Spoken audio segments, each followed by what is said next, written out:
Aquí comienzan Conversaciones que Inspiran, con la conducción de Claudio Abruj. Un espacio para reflexionar juntos, sabiendo que tenemos la responsabilidad de construir un mundo mejor.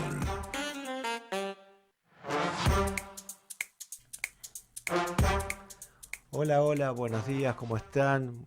Qué gusto volver a encontrarme con todos ustedes aquí en Conversaciones que Inspiran en Radio High 96.3, comenzando el mes de junio, primer domingo del mes, y como siempre trayendo una propuesta de programa que tiene que ver con nuestros objetivos, tal como lo planteamos y lo plantea nuestra cortina que nos introduce, que es traer a este espacio las ideas, el pensamiento, el trabajo que muchas personas realizan tanto en forma individual o en forma asociada en organizaciones de la sociedad civil para ofrecernos a todos herramientas para que nuestra vida sea cada día mejor.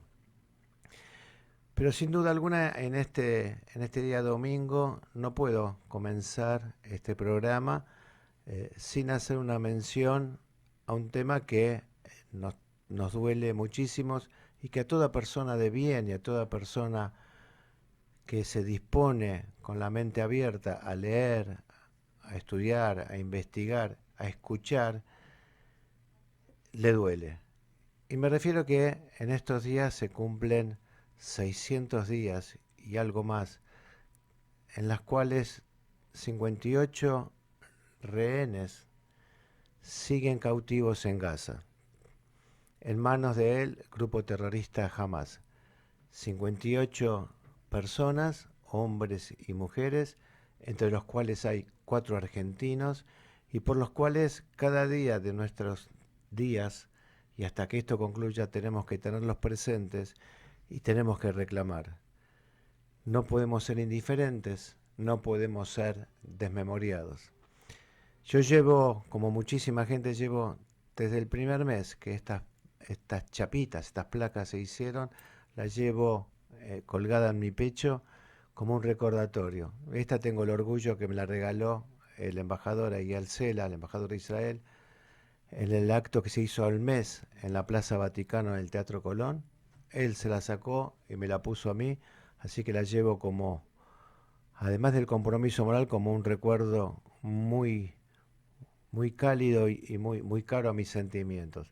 Así como también llevo permanentemente en la solapa de mi saco, desde ese día, este pin que nos recuerda a los 58 rehenes.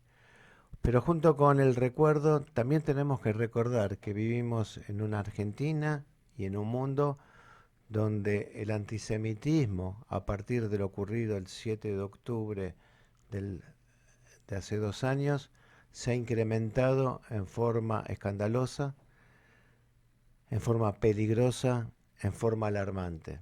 Así dan cuenta de ello todos los informes sobre antisemitismo que se editan por estos días en el mundo, no solo en la Argentina. Lo acaba de denunciar la Anti-Defamation League en Estados Unidos, lo acaba de informar el informe del Observatorio Web sobre Antisemitismo, el Congreso Judío Latinoamericano. Es una acción conjunta junto con AMIA y con DAIA, y seguramente en pocos días más en la Universidad del Salvador lo hará la DAIA cuando presente su informe sobre antisemitismo 2024. Enfrentamos un mundo donde el antisemitismo, como digo, está presente y lo vivimos todos en las redes sociales permanentemente y también en los medios de comunicación. En estos días, todas las organizaciones de la comunidad judía han repudiado fuertemente la publicación del escritor Jean Carlin, quien comparó a Israel o definió a Israel como un Estado que promueve el apartheid y un Estado genocida. Se hace eco de la opinión interesada de muchos países que tienen por finalidad defender ese lema que se instaló el 23, en octubre del año 23, con el pogrom perpetrado con Hamas, ese lema que es desde el río, desde el Jordán hasta el mar, que plantea la eliminación del Estado de Israel y que plantea la eliminación, en definitiva, del judaísmo, de los judíos del mundo. No puedo dejar, no podía y no quería dejar de hablar sobre esto. Ya está mucho escrito, hay mucho dicho, hay muchas opiniones enfrentando el antisemitismo, pero me parece que lo importante es hacer mención que el antisemitismo y el antisionismo, que es la otra cara que nos presenta, está presente, está activo, está acechando, se mueve con total desparpajo e impunidad en las redes sociales, socava permanentemente la democracia, la sociedad de convivencia, y tenemos que estar permanentemente señalando, alertando y dejando de lado a aquellos que son cómplices con su silencio o que son permanentemente repetidores de estas ideas. En este día que recordamos que son 600 días y un poquitito más ya desde que 58 personas siguen en cautiverio, nuestro mensaje o esta editorial lo que pretende es seguir recordando cada día y educando con el ejemplo. Tenemos que tener memoria, tenemos que saber defender nuestra identidad, nuestros valores, nuestros principios y enfrentar entre todos el antisemitismo, porque como lo dije siempre, no es un problema de los judíos. El antisemitismo no es un problema de los judíos, es un problema y una vergüenza de las sociedades que lo albergan, que lo cobijan y fundamentalmente que lo promueven. Comenzamos con Conversaciones que Inspiran.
Comenzamos ya de lleno en Conversaciones que Inspiran mientras escuchamos esta música, esta canción, Abaita, que es un himno que se canta en Israel y se canta en el mundo, llamando, recordando, reclamando el regreso de los rehenes, los 58 rehenes, Abaita, a casa, que regresen a casa.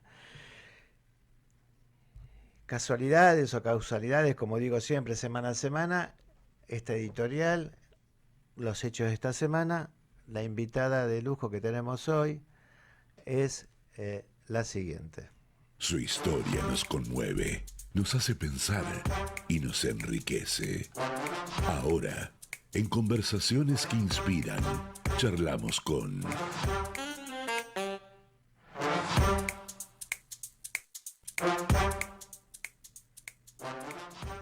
Charlamos con nuestra invitada, que es la doctora Corina Lang. Bienvenida, Corina, ¿cómo estás? Muy bien, gracias, Claudio, por la invitación. No, un placer tenerte acá, nos conocemos hace muchos años, sacudiéndonos un poco la emotividad que produce esta canción Abaita que recién escuchábamos, y sobre esta editorial, o este tema que recién compartíamos fuera del micrófono, que nos ocupa, nos preocupa y nos conmueve, de esta realidad que está viviendo Israel en primer lugar, siendo atacado por todos los frentes, pero la humanidad todo en su deterioro con esta amenaza del antisemitismo, la xenofobia y por supuesto el terrorismo. Y te invité a hablar aquí conmigo hoy porque acabas de publicar un libro que es tu tesis, y que tiene un título muy, muy particular, que el otro día, leyéndolo y haciendo apuntes para esta entrevista, me provocó que me detenga el título. Porque el título es provocador, porque se llama Raíces en Movimiento. Y uno dice, caramba, en cualquier estudio, en cualquier poesía, cualquier reflexión, las raíces implican fijación, implican quietud. Cuando alguien echa raíces, está. Pensar, imaginar raíces en movimientos es un desafío, por lo menos así lo tomé. ¿Así lo pensaste cuando pusiste el título? Es un desafío. El libro, como bien dijiste, está basado en mi tesis doctoral, hecha ya hace varios años. Es un estudio sobre migración y sobre todo prejuicio, estereotipo y distancia social. Y es la migración un desafío. Por eso el título, como dijiste, provoca a pensarnos cómo pueden estas raíces estar en movimiento. Antes que me cuentes por qué te metiste en este tema que es tan rico y que a mí me interesa mucho y del cual vengo trabajando hace muchos años, contanos para que todos sepamos quién es Corina Lang. Difícil. ¿Quién es Corina Lang? Yo soy, podría decirte, una apasionada y una emprendedora. Hace muchos años, iniciando proyectos innovadores de cambio social, que la gente cree que cuando uno los realiza estamos un poco locos, que es verdad, porque es bastante disruptivo, son bastante disruptivos los cambios sociales, en general rompen paradigmas. Vino una organización hace ya muchísimos años, te estoy hablando del 97, que todavía no tenía ni oficina en la Argentina y me dijo, no estás loca, sos emprendedora social. ¿Quién es Corina Lang? Una emprendedora de la vida. ¿Tu formación es? Soy psicóloga de la UBA y después, con esta tesis doctoral, me recibí de doctora en psicología social. Y en psicología te dedicas a psicología clínica, niños, adultos, adolescentes, psicoanálisis. He hecho de todo. Trabajé, bueno, dentro de la comunidad en Ieladainu, con todas problemáticas de niños en situación de riesgo grave, y ahí armé el programa de acogimiento familiar, que es una migración de una familia a otra. Trabajé en ACNUR, con ACNUR en Jayas, siendo la coordinadora nacional de reasentamiento, que es refugiados. Trabajé con refugiados colombianos que habían pasado a Ecuador y a Costa Rica, junto al Ministerio del Interior. También coordiné el programa de AMIA, de Infancia y Adolescencia.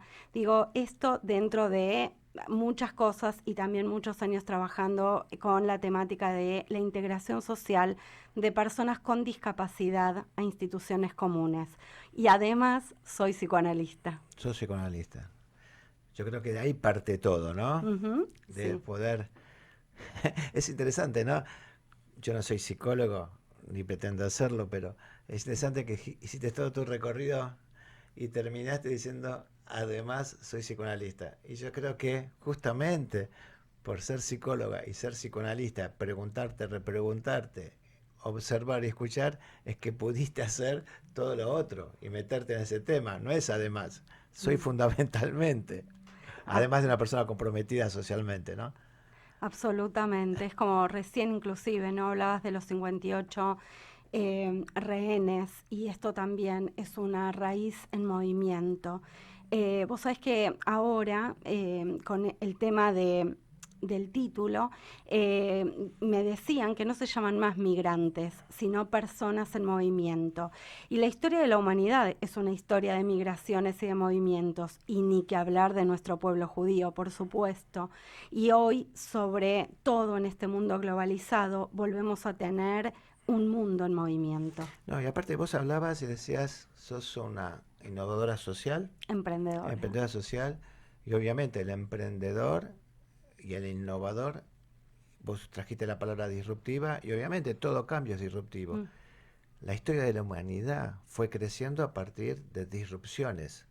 O sea, continuidad en la creación, y la creación es continuidad en la disrupción. Me parece que ahí entender esto también nos ayuda a entender de otra manera qué nos pasa en la Argentina, que estamos viviendo definitivamente un cambio de época que es disruptiva, que produce incomodidades a algunos, pero bueno, que es la realidad la que te hace crecer, como la vida misma. Psicóloga, psicoanalista, hiciste un doctorado en Psicología social. psicología social. Y de ahí, ¿cómo llegás a involucrarte en el tema migraciones, que es este libro que es tu tesis? Sí, este libro es mi tesis y como soy en general disruptiva, la consigna era que una tesis doctoral no se edita como libro. 10 años después, por ser perseverante y, entre paréntesis, cabeza dura, ahí tenemos el libro sobre toda una investigación acerca de la migración. ¿Cómo me metí ahí? Sí, ¿cómo llegás? ¿Cuál es tu proceso? Sí, porque tu doctorado es sobre psicología social. Bárbaro. Uno entiende psicología social, lo que conocemos, grupos, vínculos, etcétera, etcétera, lo conocemos de aquellos que venimos de esa formación. ¿Cómo te involucras en esto y decís, bueno, quiero estudiar esto? ¿Qué te pasaba? En realidad, sabés que una tesis doctoral tenemos 5 años para poder escribirla. A mí, para hacer el doctorado, me becó una fundación, la Memorial Foundation for Jewish Culture.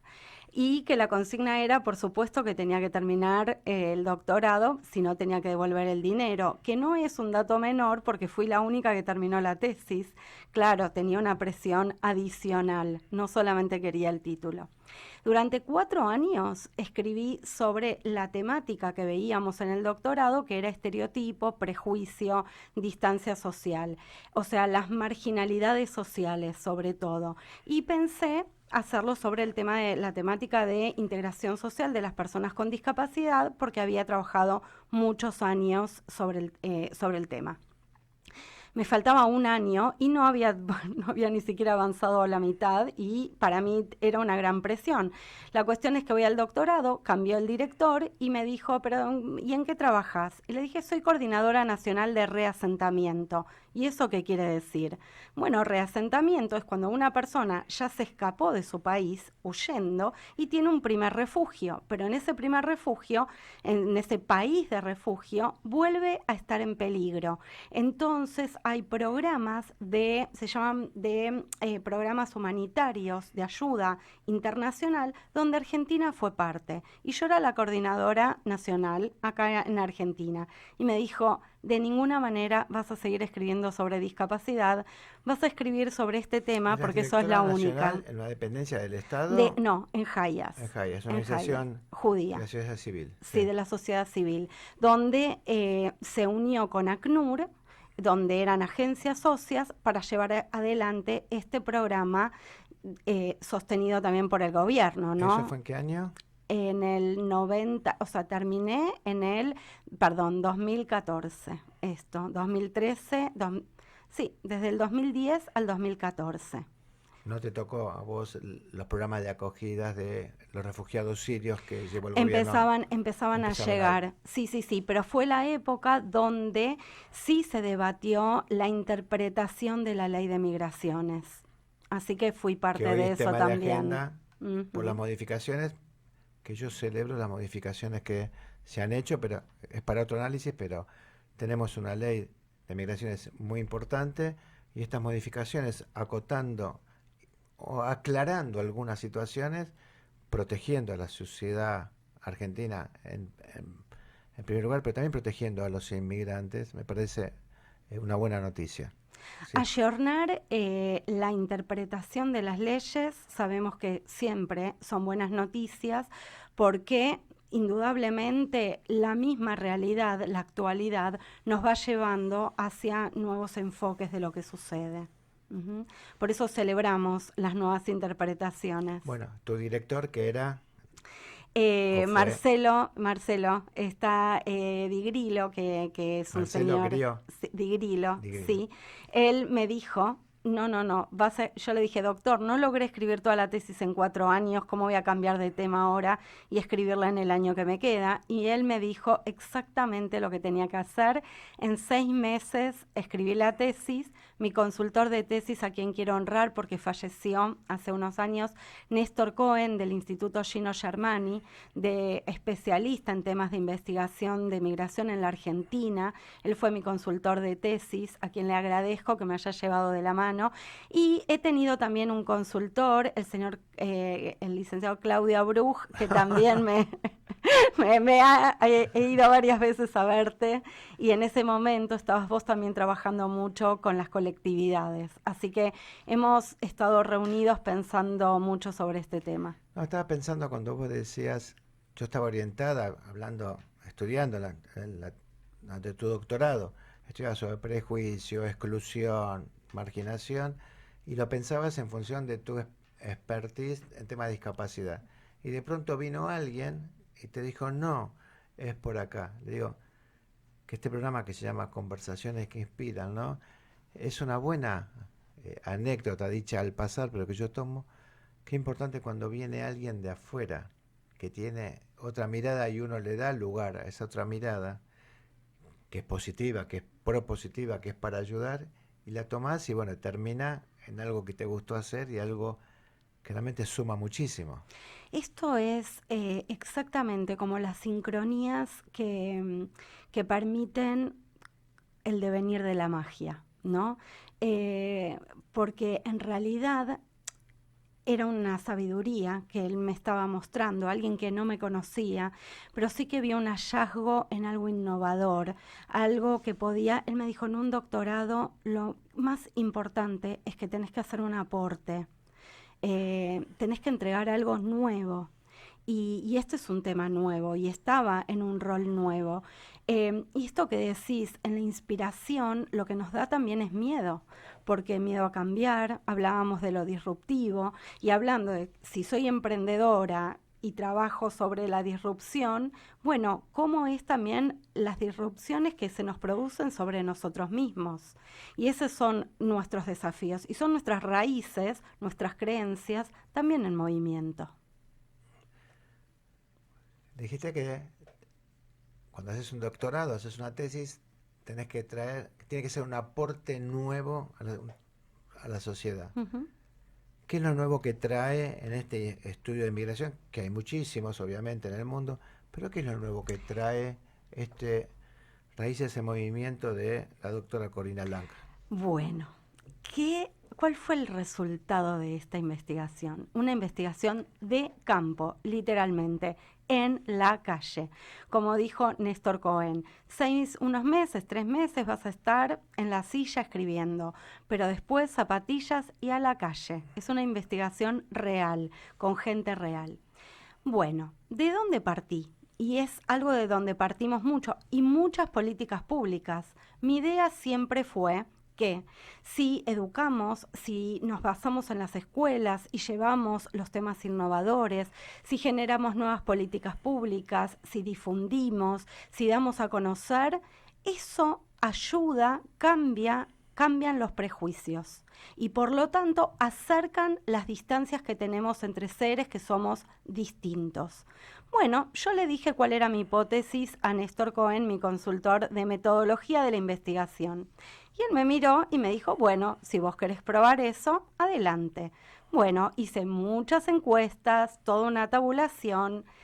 Cuando termino con todo el resultado, la angustia que tuve, Claudio, fue tremenda, porque en lo que había basado mi trabajo de campo durante muchísimos años había sido una hipótesis falsa. ¿Por qué? Porque lo que acerca a las personas, lo que cambia los prejuicios, no es la intelectualidad, sino la vincularidad, nuestros vínculos. Nosotros con los vínculos, ahí como cambiamos el prejuicio o lo sostenemos o lo aumentamos, no por lo que alguien nos cuenta de los que son, por ejemplo, los judíos. Hablaste de antisemitismo. Nosotros hacemos asvara, explicamos, por supuesto, salimos a hacer comunicados.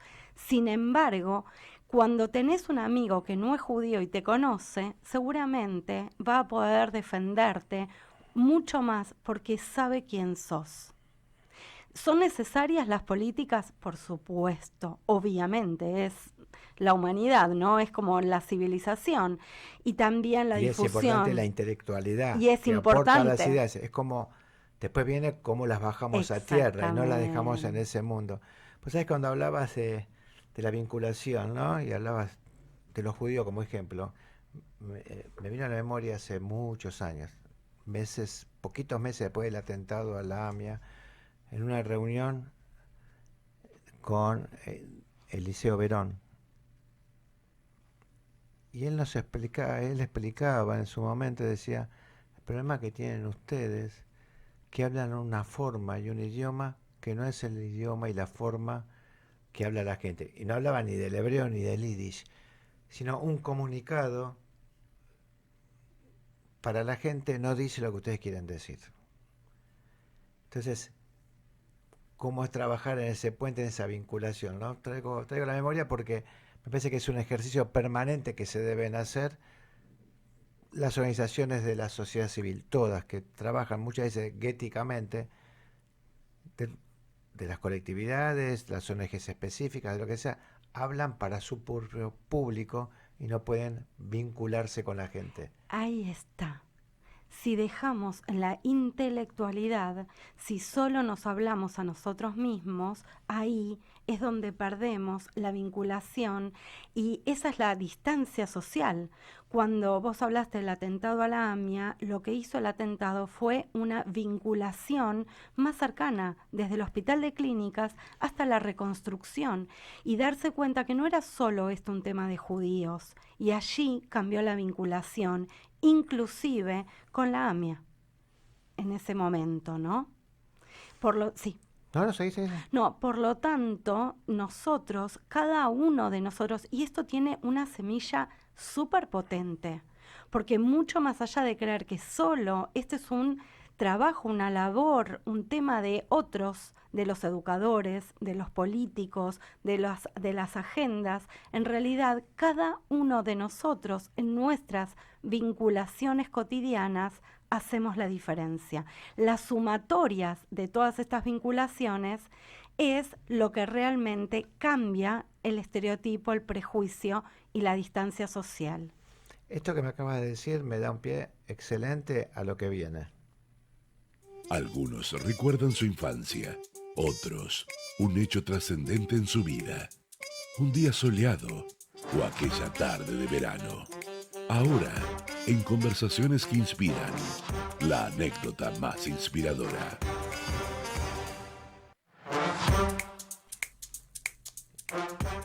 Cómo el diálogo va llevando, ¿no? Entonces estás hablando vos de la experiencia de lo que fue el atentado, las vinculaciones, lo que la vinculación personal trae. Esta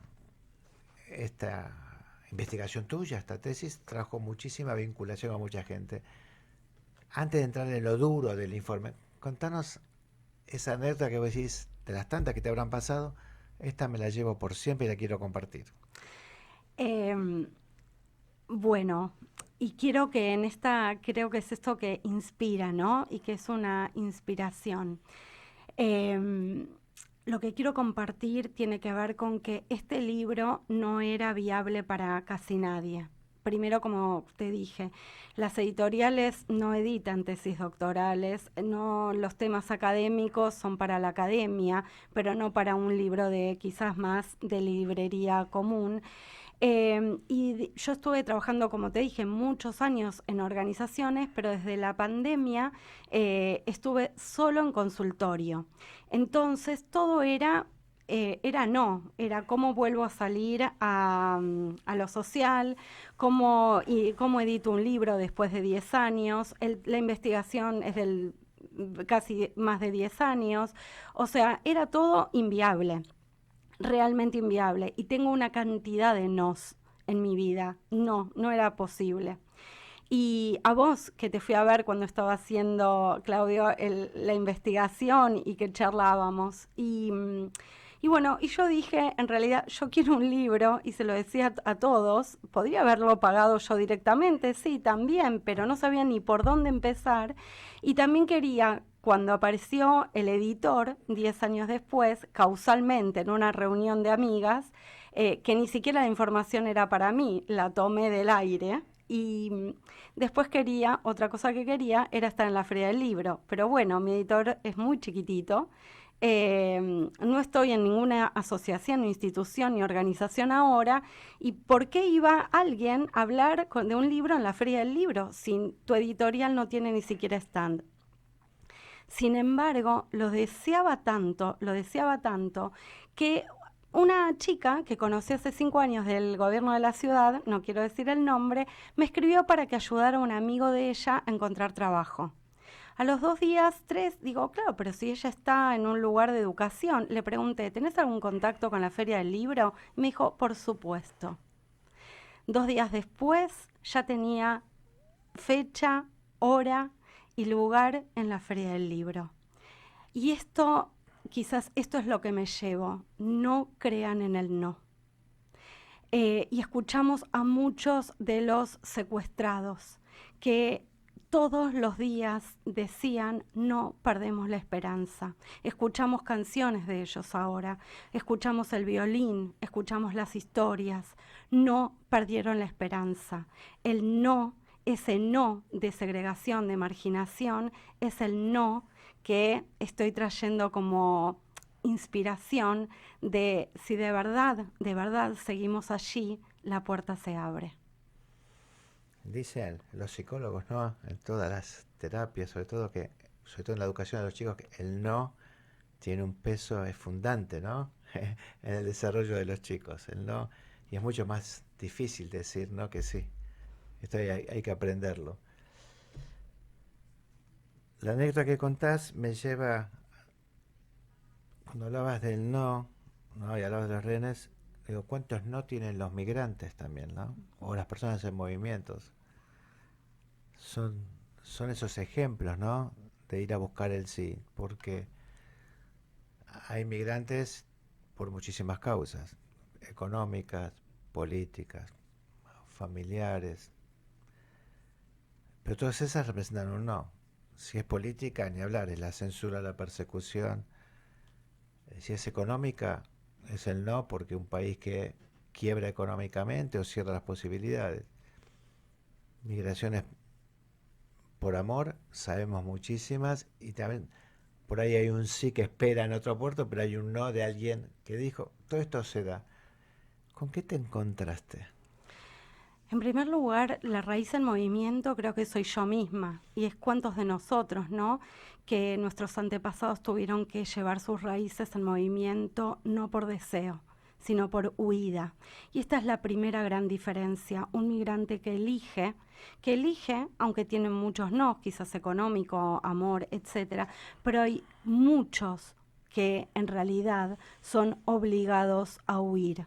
Y esos no desearon irse, están buscando su supervivencia, solamente salvar sus vidas. Y esta es una diferencia crucial en la posibilidad de elegir o de no elegir sobre tu vida. Esto es lo primero que me llevo. Cuando trabajaba con migrantes, refugiados, reasentados, era la segunda vez, ninguno de ellos había elegido esto. Entonces, la adaptación y los sí son muchísimo más difíciles. Porque, y lo vemos nosotros migrantes aquí en la Argentina, algunos que eligieron para venir a estudiar o para venir a casarse o porque querían estar probando suerte en otro lado, pero hay muchos, y lo vemos en la calle todos los días, que estuvieron obligados a salvar sus vidas y que lo único que desean es volver a su raíz, no en movimiento, sino enraizada.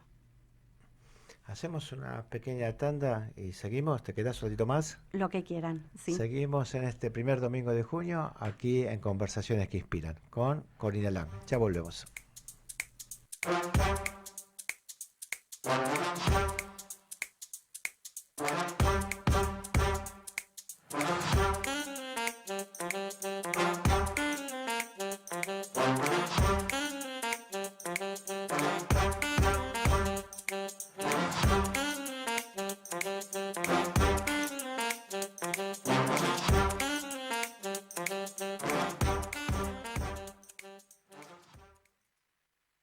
Transmite LRL 331 para su canal de frecuencia 242.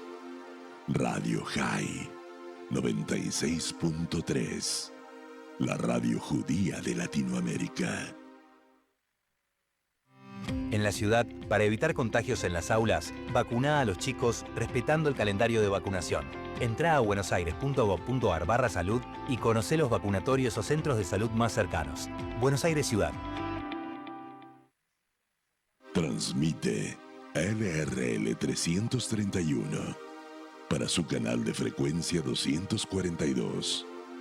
Radio High 96.3. La radio judía de Latinoamérica. Estás escuchando Conversaciones que Inspiran, con la conducción de Claudio Abruj, por FM High 96.3.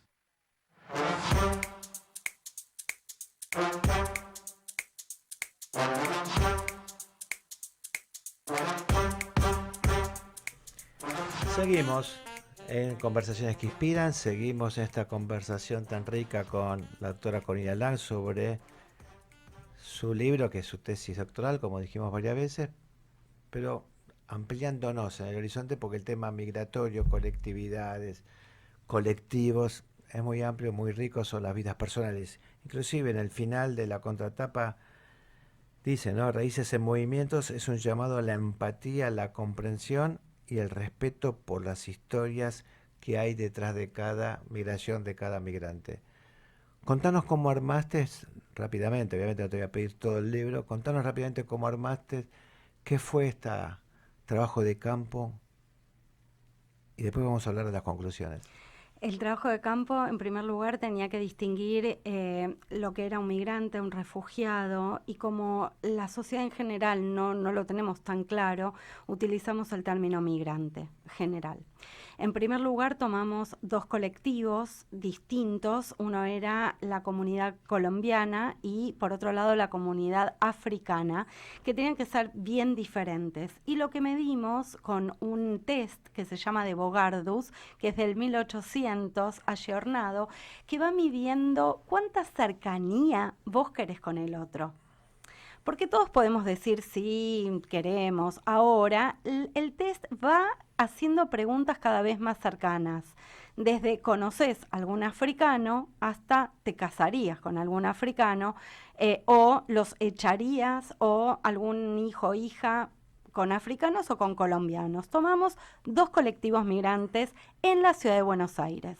Entonces, lo que hice fue entrevistar en la calle literal, en las plazas, en las calles de Buenos Aires, a ciudadanos porteños, a porteños nacidos acá, a nacidos en Colombia y nacidos en África. Para hacer las encuestas de las personas colombianas, justo había en tu época una creación tuya, creo que era tuya, que decía Buenos Aires celebra Colombia, me fui al planetario y ahí... Era el programa que teníamos en el gobierno de la ciudad, que se creó en el año 2009, que se llamó Buenos Aires celebra, y cada fin de semana otra colectividad se mostraba en la calle. En esto que decíamos de romper los guetos de las colectividades. Exactamente, y ahí yo misma me sorprendí con la colectividad colombiana increíble y estaban felices de poder completar las encuestas. La comunidad, la colectividad africana fue mucho más compleja, era mucho más difícil por el idioma, además. De abordarla, porque era más fácil de identificarla. Exactamente, claro, mirá, exactamente, porque cada colombiano en Buenos Aires celebra Colombia, le tenía que preguntar, ¿naciste en Colombia, estás viviendo en Colombia? Claro. O por cuánto tiempo viniste acá, pero un africano, obvio que quizás es mucho más fácil identificarlo, pero no comunicarme. No logré entrar a ninguna fundación ni colectivo que me permitiera encuestarlos ahí, solo era con terceros, con mediatizadores, así que lo que hice fue irme a 11, decirles a uno por uno que estaba estudiando psicología. A los puesteros de 11. A los puesteros en las calles, mirar toda la la dinámica diaria, muchos sábados me fui toda la mañana o todo el día mientras duraban los puestos, encontrar algunos que entendieran lo que les estaba diciendo para poder encuestar a uno por uno. Así que, bueno, todo ese trabajo de cómo los colombianos nos ven a nosotros, cómo personas del colectivo africano nos ven a los porteños, a la ciudad de Buenos Aires, y los porteños a personas colombianas y africanos. Y lo que vi es que cambia muchísimamente la opinión de acuerdo a la franja de edad, a la franja educativa, y también depende la intelectualidad. Por ejemplo, les preguntaba con qué palabras asociaban a las personas africanas, siguen la mayoría asociándolas con esclavitud, sumisión. Y les preguntaban si echarían, por ejemplo, a los africanos de Buenos Aires, y ni siquiera la mayoría sabía en ese momento que habían personas africanas viviendo en la ciudad de Buenos Aires. O sea, era una invisibilidad, porque también refiere a que ellos, las personas de la colectividad africana, por lo menos las encuestadas, y en ese momento, quizás cambió, en realidad sí sentían que estaban de paso y que solo querían como juntar dinero para regresar. No así los colombianos. Los colombianos buscaban insertarse, sí, mucho más. Obviamente que estoy contando muy a grandes rasgos. ¿Qué universo, qué cantidad de gente encuestaste? 200 personas de cada colectivo. Y ese número, 200, o sea, 600. Sí. O sea, los porteños o los argentinos, los colombianos. Y esa es una, digamos, una medida aprobada para el estudio. Para el estudio es un en ese momento. Apropiado. Es un universo para medir con una escala, ¿no? Yo estoy contando muy a grandes rasgos, pero obviamente que esto tiene distinciones. Depende, repito, la franja de edad, los estudios, mujeres y hombres, no es un universo como homogéneo en relación a las posiciones. Así, brevemente, ¿no? Pero muy brevemente. La posición en general de los porteños frente a la migración, a los migrantes, ¿es positiva o es negativa? Positiva. ¿Coinciden que es una gran oportunidad la migración? No medí eso, pero tampoco es una molestia demasiada No es una molestia. en general. Y en lo que se midió, que tiene que ver con la distancia social, con la cercanía social, a grandes rasgos no es ningún impedimento la migración para la ciudad de Buenos Aires. Cuando decís cercanía social, ¿a qué te referís específicamente? Esto, a que vivan en tu misma ciudad, en Que tu mismo compartan la edificio, escuela, que compartan la O que escuela. un médico colombiano te atienda en un Exacto, sanatorio. o que alguno de tus hijos se case con alguien. Pero eso mide el nivel, la distancia, justamente, redundante, pero de distancia social. ¿Y desde ellos los migrantes se sienten mayor distancia? Los africanos sí, mucho más que los de colombianos. Sí, por lo menos en ese momento, sí. Te voy a proponer otra cosa. Vamos. Lo bueno, si breve, 2 veces bueno. Ahora en Conversaciones que Inspiran, el ping-pong de preguntas y respuestas. Corina Lang se presenta como todo lo que se presentó, una mujer estudiosa, trabajadora, investigadora. Veamos la otra faceta. ¿Con qué se divierte? Con hacer cosas distintas. ¿Qué Con cosa distinta? romper, por ejemplo, ponerme desafíos. Ponerme desafíos que no son viables y después como dar la noticia a toda la gente como sorpresivamente. Por ejemplo. Por ejemplo, vengan a verme a la Feria del Libro, que era inviable, ¿cómo hiciste eso? ¿De dónde salió? O hablar que me ganó una beca de lugares que nadie conoce, o que me voy a ir a Ucrania, o que fui a Ucrania, a la tumba del Rebbe Nachman de Breslov, cuando las mujeres eran algunas de Nueva York, algunas de Canadá, yo sola del resto del mundo. Así que con esas cosas me divierto. ¿Hobby? Cocinar, cantar, leer. ¿Cantás, estudiás canto o No, cantás? canto. Es más, sabes que cuando trabajaba en el área de infancia de AMIA hay una orquesta todavía de niños y jóvenes. Entonces yo le decía al director de la orquesta, mira, yo voy a cantar porque soy cantante, soy la coordinadora. Y él me decía, pero yo soy el director de la orquesta, no vas a cantar, no vas a cantar, voy a cantar. ¿Cantaste? Bueno, 2 años después, en un Ricubobe, que había una música que tocaba la orquesta de chicos, Jet Hail, que es una mujer virtuosa. En ese momento, cuando entramos al Metropolitan, me dijo, ahora vas a cantar. Leer, ¿qué lees? ¿Tu escritor favorito o qué tipo de lectura? No, lo que venga, no hay favoritos, es la sorpresa. Bueno, entonces tenés que leer a Claudio Abruz con Para Hasta Siempre. ese, para siempre lo tengo. ¿Cine te gusta? Sí. ¿Qué viste últimamente? Mira, todos mis pacientes me dijeron que vea, aunque te asombre, Intensamente 2, porque es el estudio, realmente muestra lo que sucede en este momento, que es el tema de la ansiedad en la población, y si bien parecería que es una película para niños, es una película muy bien hecha para mí en relación a cómo está produciéndose los estragos de la ansiedad en la sociedad actual. Hay muchas películas que están trayendo esas temáticas que parecen que es para un público, pero es para todos o para el otro específicamente y para el mundo adulto. Y me acuerdo de Adolescencia, Sí. que es un desafío al mundo de los adultos y que por eso plantea que los jóvenes no terminan de tomarla, la película se sorprenden y la rechazan, pero son los adultos que tienen que verla. Dijiste comidas, ¿te gusta cocinar? ¿Qué Mucho. comida? Pollo con férfalas, preguntarle a cualquiera de mis amigos a ver qué dicen de mi pollo con férfalas. Apa. No es ninguna improvisada, no la encuentro. No. ¿Deportes?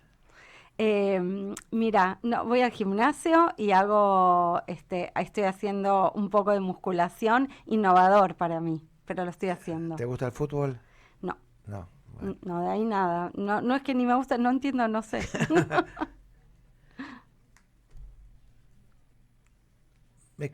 Terminamos este pequeño jueguito para distender un poco. Me quedé pensando, nombraste el test que usaste, el test de Bogardus. Bogard. Y dijiste que habla del tema de la vinculación Uh-huh. y de año 1800 y pico. Sí, hay que buscarlo ahí. No me lo aprendí para hoy. No importa, me lo pero yo digo que más allá de utilizarlo para esto, hoy con el tema de las redes sociales y los chicos y los jóvenes, que por más que todos tienen muchos amigos, pero hay un problema de vinculación en la sociedad, no es solamente con el migrante. El migrante lo sufre también, pero hay un problema de vinculación, ¿no? O sea, Absolutamente. Hoy, digamos, esta investigación tiene alguna vigencia, por supuesto. De todas formas, el libro habla de toda la historia de la migración desde la Biblia, el relato bíblico, hasta la historia de la migración en la Argentina. Pero hoy, con la globalización, donde los jóvenes, vos ves la franja etaria de los 20, que el mundo es uno y que no tienen tanta idea de migración, sino más de peregrino, de que van por los países y que pueden trabajar para un país y vivir en otro, y que estas raíces están en movimiento permanente, y que parece que hay una gran conectividad, que obviamente la hay, pero no hay código vincular. No saben el ABC de la vincularidad con el otro, del encuentro físico, del presencial, de la emocionalidad, de la sensorialidad. Es una, para mí como psicóloga, una problemática muy compleja. Eso, problemática, es muy fuerte lo que decís, que yo lo comparto y lo veo. Muchos de los adultos lo vemos, no lo podemos poner en palabras tan exacto como lo decís vos, lo vemos en los trabajos. No existe más eso de ponerse la camiseta. Es que la camiseta es la camiseta propia y es lo del momento, porque la vertiginosidad de la vida, de la vida que ellos están teniendo, que tenemos todos, ¿no? Pero donde solo es este instante, donde no hay una posibilidad de un trabajo hacia el mañana, porque el mañana solo es incertidumbre. El otro día, si me permitís, un paciente me decía, hablando de la vincularidad, ¿no?, de 30 y algo, le pedí permiso para tomar, prestó el ejemplo y me lo dio. Él me dijo, en realidad es como vinculaciones comestibles, me dijo él, 30 y pico de años, no quiero dar mucho dato. Se devoran y se descartan. Exactamente, se desnudan como el caramelo, me dice. Lo desvestimos, lo comemos y tiramos el papel. Y me dice, yo me di cuenta que durante años solo tuve vinculaciones comestibles. Es interesantísimo, ¿no? Lo que estás planteando, comparto, y comparto fundamentalmente la preocupación, ¿no? Porque antes, casualmente, hablamos del cambio cultural que estamos viviendo, cambio de época, el cambio cultural tiene otra connotación, pero cambio de época estamos viviendo, y los que somos más grandes nos cuesta, y como que tratamos de tirar de la frazada para decir, vengan para esto que vivimos, que quizás es mejor porque nos vinculaba, ¿no? La vida de relación, la vida de grupo, escuchar al otro, entender, el echar raíces en algunos lugares, en el trabajo, en las amistades, en las parejas, etcétera, etcétera, etcétera.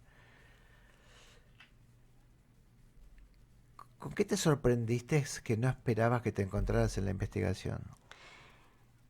En primer lugar, con que todos creemos, no sé si todos, pero por lo menos yo trabajé muchos años con hipótesis, fui seleccionada como emprendedora social por la Argentina, gané una beca para estudiar, entonces creía absolutamente en mis hipótesis de trabajo y de abordaje, y era mi verdad, y la llevaba, pero a cualquier conferencia del mundo, salía en la tele, en un programa de La Nata, en Página 12, en aquel momento, en un diario de Ecuador, y yo esgrimía mi verdad.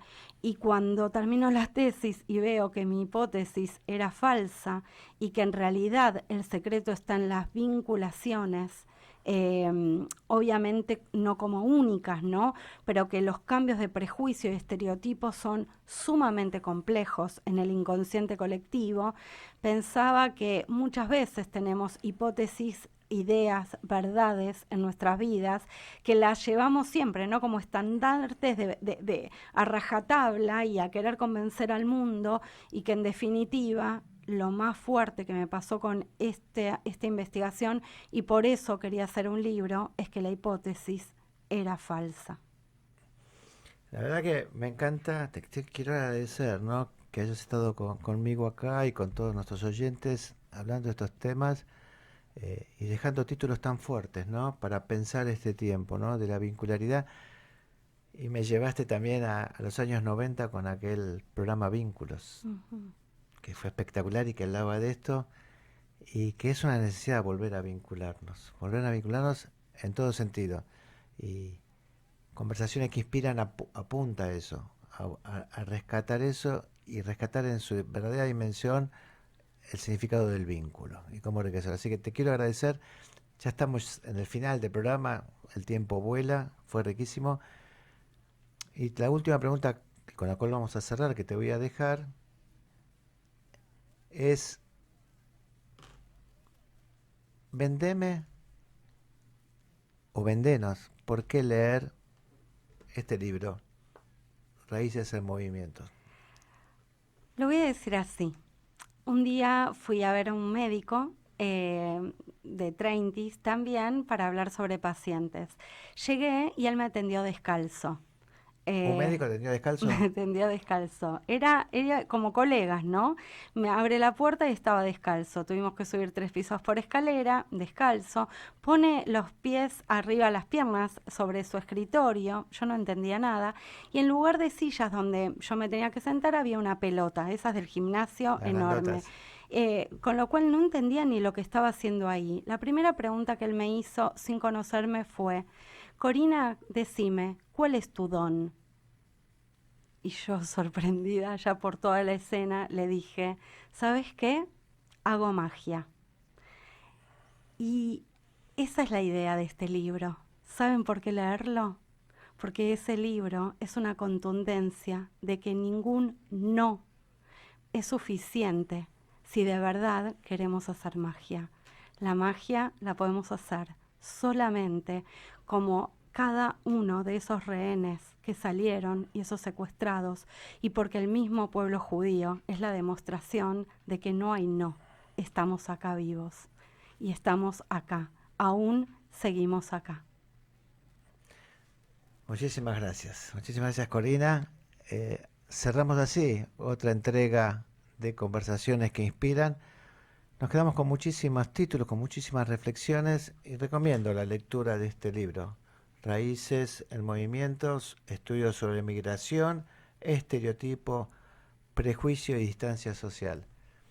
No es un tema acabado.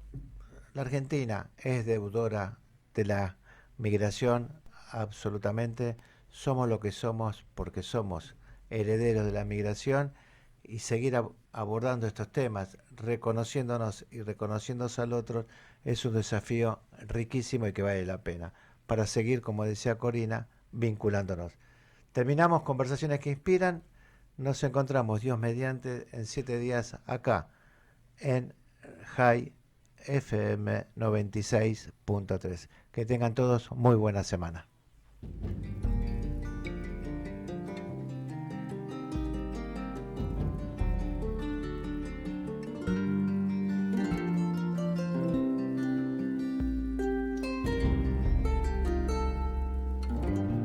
El olor de sus mañanas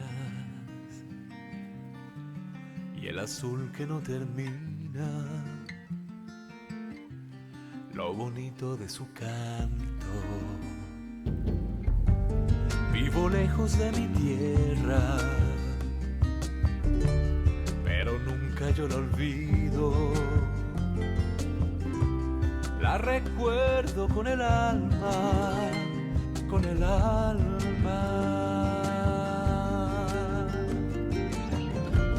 Y aunque no pueda volver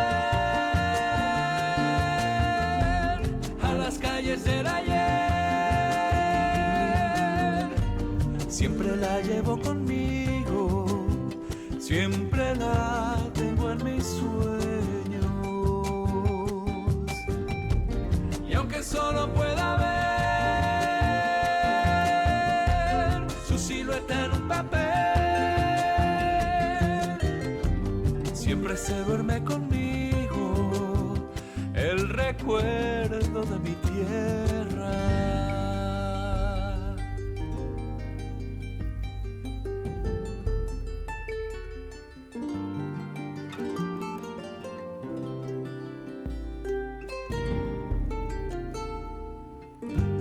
Estar lejos de mi gente no ha borrado su cariño, ni tampoco borra el llanto.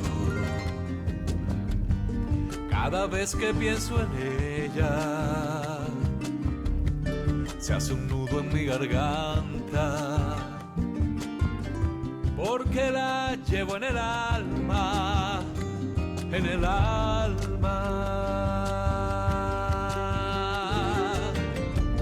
Y aunque no pueda volver a las calles del ayer, siempre la llevo conmigo, siempre la tengo en mis sueños. Y aunque solo pueda ver su silueta en un papel, siempre se duerme conmigo el recuerdo de mi tierra.